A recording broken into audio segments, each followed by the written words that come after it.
What's the most memorable interview you've done? Oh wow, there's so many, but I would say Lou Gossett Jr. Okay. Yeah, it is. That one was wow. I'll never forget it. And he passed not too long after that. But I would say was the most. What made it memorable? What he said to me um, before we ended the interview, and just all of the things because you're talking about history.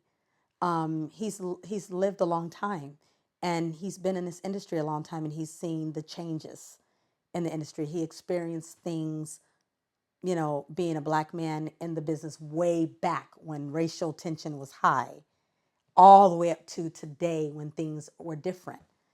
And he told me stories about Miles Davis and Cicely Tyson and Martin Luther King. I mean, come on, And then before his interview, he looked at me. He said, he said, "It's your time now." And I said, "What?" He goes, "It's your time now." Whatever that means. I still feel like that's going to mean something in my life. The way he looked at me and he said that, I just felt like, wow, there's something significant about that. And he passed not too long after that. And to be able to Zoom with him face to face and to talk with such a talented man that has lived so much life. I love people that are older.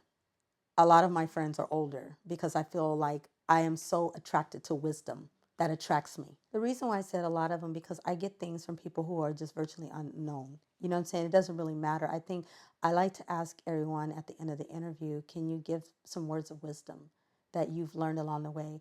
And I tell you, I have been just saturated with so many words of wisdom where it has actually helped me personally. I've gotten things where I'm by nature I'm a perfectionist.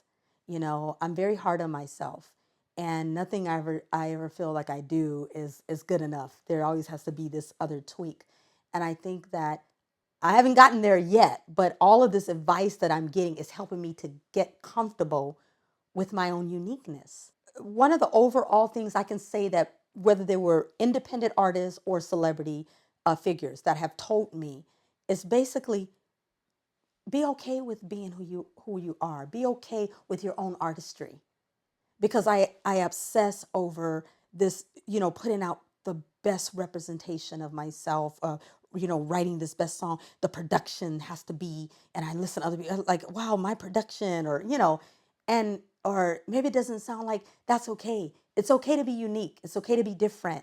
And I'm like, yeah, it's okay if I want to do this and everybody else is not sounding like this in their song, or if everybody's voice don't sound like mine, or if their production, it doesn't matter. That's what makes me my own unique self. Yeah, they're right. I get it. That's okay. Go for it. Be free.